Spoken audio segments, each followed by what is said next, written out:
Hello guys, welcome back to మ్యాక్కోల్ YouTube channel. ఈ thermal engineering కోర్స్లో మనం లాస్ట్ క్లాస్లో ఏమేమి చూసాం? What is thermodynamics, what about system, surroundings and different types of systems అనేవి చూసాం కదా. ఇక ఈ వీడియోలో మనం what about thermodynamic properties, state, path, process, thermodynamic cycle, quasistatic process, reversible process and irreversible process గురించి ఈ వీడియోలో మనం డిస్కస్ చేసుకుందాం. Okay, what about thermodynamic properties. So ఈ ప్రాపర్టీస్ని మనం ఎలా డిఫైన్ చేయొచ్చు? It is defined as any observable characteristic of A system. So ఏవైతే సిస్టమ్ యొక్క గుణాలని తెలియజేస్తుందో వాటినే ప్రాపర్టీస్ అంటాం అన్నమాట. అంటే ఈ యొక్క ప్రాపర్టీస్ అనేవి సిస్టమ్ యొక్క గుణాలను తెలియజేస్తుంది. అంటే it have certain temperature, it have certain volume, it have certain pressure. అలా ఈ యొక్క ప్రాపర్టీస్ ఈ యొక్క సిస్టమ్ యొక్క గుణాలని తెలియజేస్తాయి. వాటిని ప్రాపర్టీస్ అంటాం అన్నమాట. సో వీటిని మెజరబుల్ ఫిజికల్ క్వాంటిటీస్ అని కూడా అంటాం. సో ఈ యొక్క ప్రాపర్టీస్ని యూజ్ చేసి మనం సిస్టమ్ యొక్క స్టేట్ని తెలుసుకోవచ్చు అన్నమాట. అంటే ఇప్పుడు ఫర్ ఎగ్జాంపుల్ ఒక సిలిండర్లో గ్యాస్ తీసుకొని పిస్టన్తో కంప్రెస్ చేస్తున్నాం. సో ఇనిషియల్గా ఒక ప్రెజర్, వాల్యూమ్, టెంపరేచర్ అనేది ఉంటుంది. ఆఫ్టర్ కంప్రెషన్ తర్వాత it have certain pressure, volume, temperature. అంటే P1 నుంచి P2కి ప్రెజర్ అనేది ఇంక్రీజ్ అయ్యింది, వాల్యూమ్ అనేది V1 నుంచి V2కి డిక్రీజ్ అయ్యింది. అంటే ఈ యొక్క ప్రాపర్టీస్ని యూజ్ చేసి ఈ యొక్క సిస్టమ్ యొక్క స్టేట్ని తెలుసుకోవచ్చు అన్నమాట. అండ్ కమింగ్ టు ఈ యొక్క ప్రాపర్టీస్ని ఎలా క్లాసిఫై చేయొచ్చు? 2 టైప్స్ కింద క్లాసిఫై చేస్తాం అన్నమాట. ఒకటి ఎక్స్టెన్సివ్ ప్రాపర్టీ అండ్ రెండోది intensive property. Coming to what is extensive property. ఈ యొక్క ఎక్స్టెన్సివ్ ప్రాపర్టీని ఎక్స్ట్రిన్సిక్ ప్రాపర్టీ అని కూడా అనొచ్చు. సో వీటిని ఎలా డిఫైన్ చేయొచ్చు అంటే ఎక్స్టెన్సివ్ ప్రాపర్టీని ఏ ప్రాపర్టీస్ అయితే మాస్ మీద డిపెండ్ అవుతాయో వాటిని ఎక్స్టెన్సివ్ ప్రాపర్టీస్ అంటాం. ఈ యొక్క ఎక్స్టెన్సివ్ ప్రాపర్టీస్కి ఎగ్జాంపుల్స్ చూస్తే mass, volume, internal energy, enthalpy, heat capacity అనేవి some of the examples for the extensive property. Coming to the intensive property. And ఏ ప్రాపర్టీస్ అయితే మాస్ మీద డిపెండ్ అవ్వవో వాటిని ఇంటెన్సివ్ ప్రాపర్టీస్ అంటాం. వీటికి ఎగ్జాంపుల్స్ ఏంటంటే pressure, temperature, density, specific volume. So ఈ యొక్క ప్రాపర్టీస్ని మనం బాగా అర్థం చేసుకోవడానికి ఒక చిన్న ఎగ్జాంపుల్ చూద్దాం.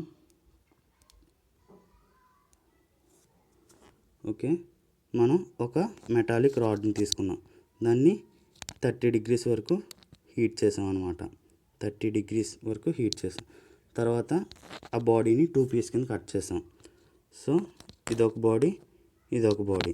ఇనిషియల్గా బాడీకి P1, PVT అండ్ మాస్, ఇవి ప్రాపర్టీస్.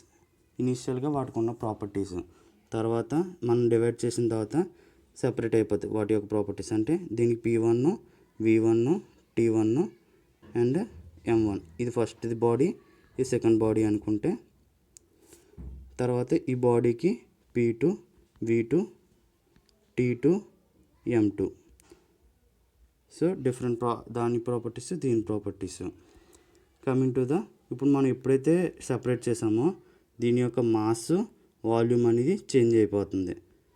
మాస్ అనేది చేంజ్ అయిపోతుంది, యాజ్ వెల్ as వాల్యూమ్ అనేది చేంజ్ అయిపోతుంది. సో ఈ రెండు మాస్ మీద డిపెండ్ అయ్యాయి. సో ఏ ప్రాపర్టీస్ అయితే మాస్ మీద డిపెండ్ అయ్యో వాటిని ఎక్స్టెన్సివ్ ప్రాపర్టీస్ అంటాం. Coming to intensive property. So ఇనిషియల్గా 30 degrees ఉంది కదా బాడీకి. సో ఆఫ్టర్ సెపరేషన్ చేసిన తర్వాత కూడా దీనికి సేమ్ ప్రాపర్టీ టెంపరేచర్ ఉంటుంది. సో టెంపరేచర్ అనేది independent on mass, same like pressure కూడా అంతే. సో ఈ ప్రెజర్ అండ్ టెంపరేచర్ అనేది ఇంటెన్సివ్ ప్రాపర్టీ. ఆ రెండు మాస్ మీద డిపెండ్ అవ్వవు కాబట్టి వాటిని ఇంటెన్సివ్ ప్రాపర్టీస్ అంటాం. ఓకే, ఎక్స్టెన్సివ్ ప్రాపర్టీకి ఇంటెన్సివ్ ప్రాపర్టీకి డిఫరెన్స్ అర్థమైంది కదా. ఇంక ఈ ప్రాపర్టీస్లో కొన్ని ఇంపార్టెంట్ పాయింట్స్ చూద్దాం. ఏ ఎక్స్టెన్సివ్ ప్రాపర్టీ తీసుకున్నా డివైడెడ్ బై మాస్ చేస్తే మనకి వచ్చే రిజల్ట్ ఏంటంటే ఇంటెన్సివ్ ప్రాపర్టీ అనమాట. ఫర్ ఎగ్జాంపుల్ వాల్యూమ్ ఉంది, వాల్యూమ్ పర్ మాస్ చేసాం అనుకోండి, వాల్యూమ్ పర్ మాస్, ఆ వాల్యూమ్ పర్ మాస్ని ఏమంటాం, స్పెసిఫిక్ వాల్యూమ్. స్పెసిఫిక్ వాల్యూమ్ అనేది ఇంటెన్సివ్ ప్రాపర్టీ అనమాట. యాజ్ వెల్ అలాగే ఇంటర్నల్ ఎనర్జీ బై మాస్ ఏమంటాం, స్పెసిఫిక్ ఇంటర్నల్ ఎనర్జీ. ఆ స్పెసిఫిక్ ఇంటర్నల్ ఎనర్జీ కూడా ఇంటెన్సివ్ ప్రాపర్టీనే. ఇదే పాయింట్ని మనం ఇంకా ఎలా చెప్పొచ్చు, ఏ టూ ఎక్స్టెన్సివ్ ప్రాపర్టీస్ని తీసుకొని రేషియో చేస్తే మనకి వచ్చే రిజల్ట్ ఏంటంటే ఇంటెన్సివ్ ప్రాపర్టీ. అర్థమైంది కదా? యా.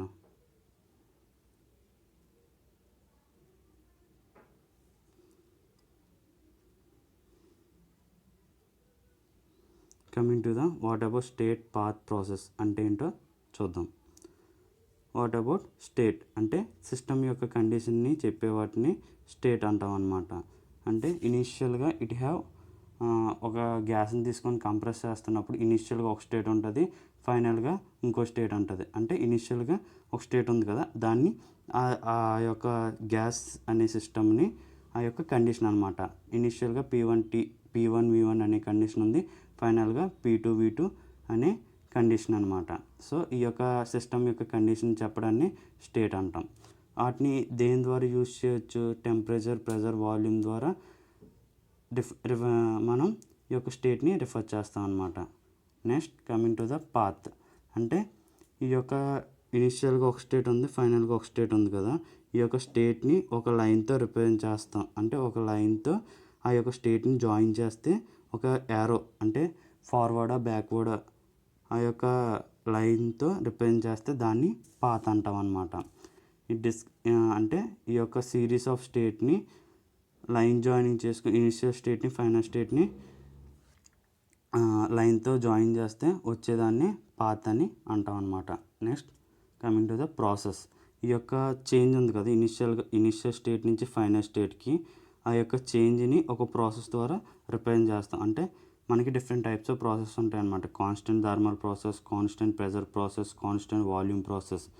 సో ఈ యొక్క ప్రాసెస్ అంటే ఇనిషియల్ స్టేట్ నుంచి ఫైనల్ స్టేట్కి జరిగే దాన్ని ప్రాసెస్ అంటాం. కాకపోతే పాత్కి వచ్చేసరికి ఏంటంటే ఓన్లీ లైన్ ఆ యొక్క స్టేట్ని ఒక లైన్తో జాయిన్ చేస్తాం అనమాట. అలా రిప్రజెంట్ చేయడాన్ని పాత్ అంటాం.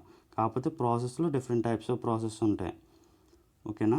ఫర్ ఎగ్జాంపుల్ ఇందులో చూస్తే expansion or compression of a gas అంటే ఇందులో చూస్తే మనం ఇనిషియల్గా కొంత మాస్ ఆఫ్ గ్యాస్ని తీసుకొని దాన్ని కంప్రెస్ చేస్తుంటే ఏమైంది, ఇనిషియల్గా ఒక స్టేట్ ఉంది, ఫైనల్గా ఇనిషియల్ స్టేట్ 1 నుంచి 2కి వెళ్ళిందనమాట. అంటే ఈ యొక్క 1 and 2 అనేవి స్టేట్స్ అంటాం. ఇనిషియల్ స్టేటు, ఫైనల్ స్టేటు.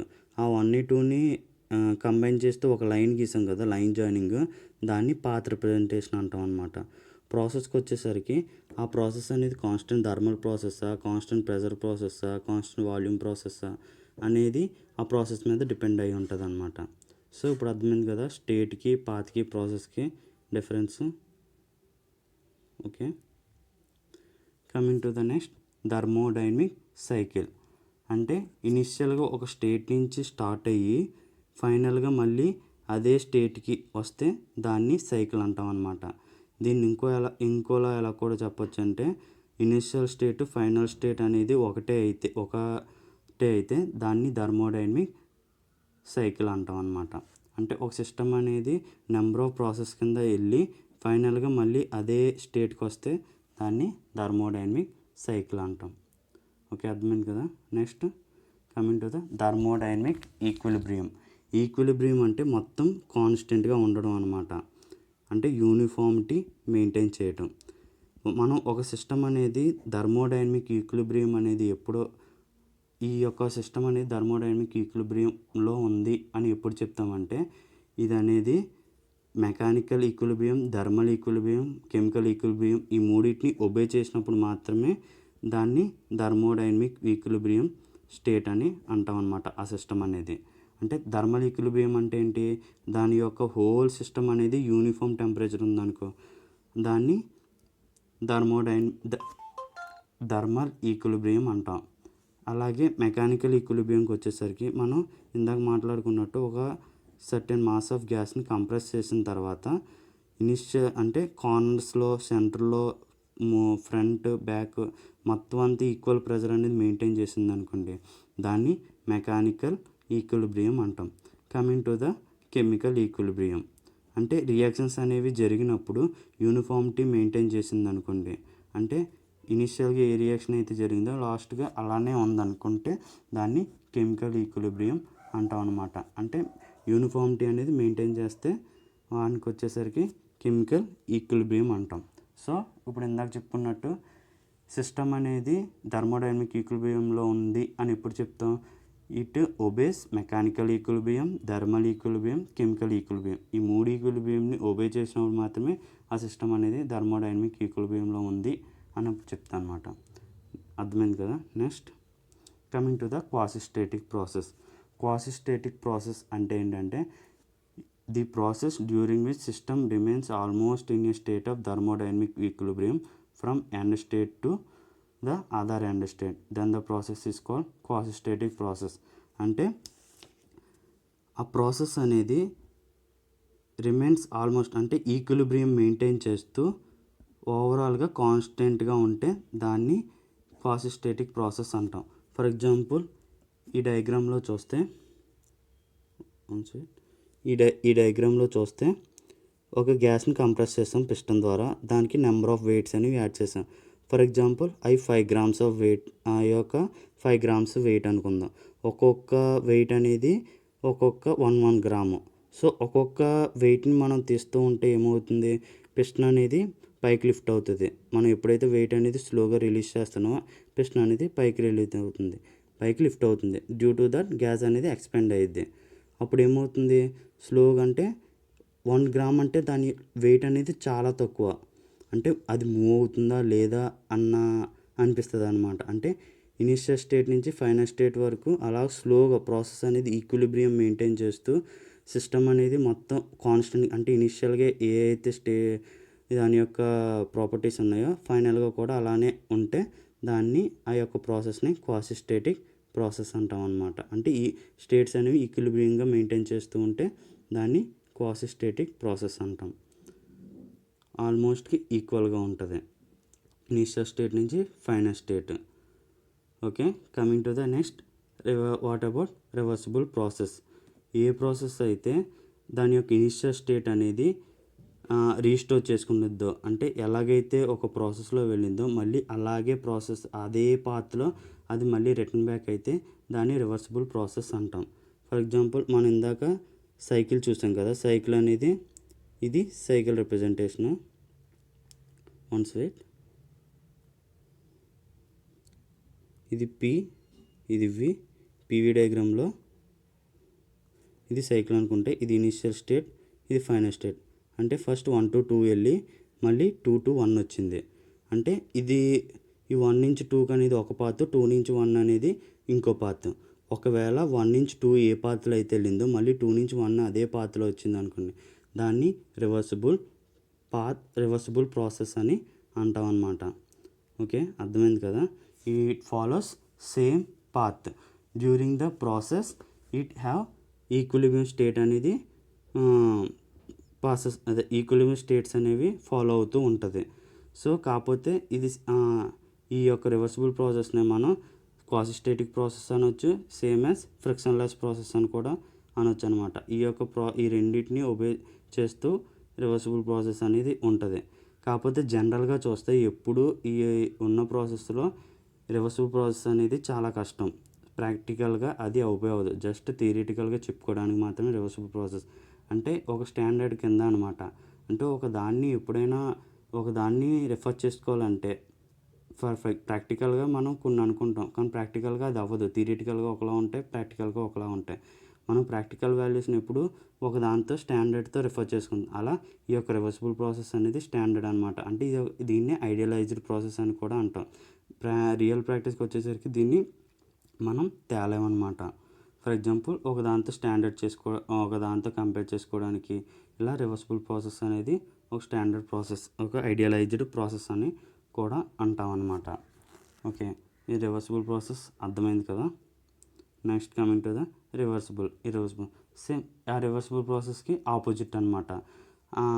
సేమ్ ఇందాక సైకిల్ గురించి ఎలాగైతే చెప్పుకున్నామో ఒక పాత్రలో నుంచి వెళ్ళి ఇంకో పాత్రలోకి వస్తుంది అనమాట. అంటే ఇట్స్ నాట్ రివర్సిబుల్.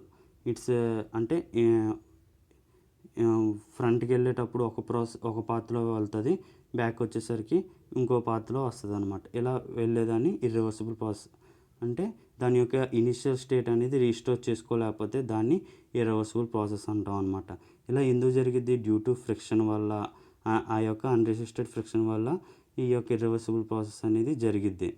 అంటే ఇప్పుడు మనం ఏదైనా ఒక బాడీకి ఇంకో బాడీకి కాంటాక్ట్లో ఉన్నప్పుడు డెఫినెట్గా ఎంతో కొంత మైన్యూట్ ఫ్రిక్షన్ అయినా కూడా అయ్యిద్ది. డ్యూ టు ఫ్రిక్షన్ వల్ల హీట్ జనరేట్ అలా సంథింగ్ ప్రాపర్టీస్ అనేవి చేంజ్ అవుతాయి. దానివల్ల దాని యొక్క ఇనిషియల్ స్టేట్ అనేది రీస్టోర్ చేసుకోవడం చాలా కష్టం.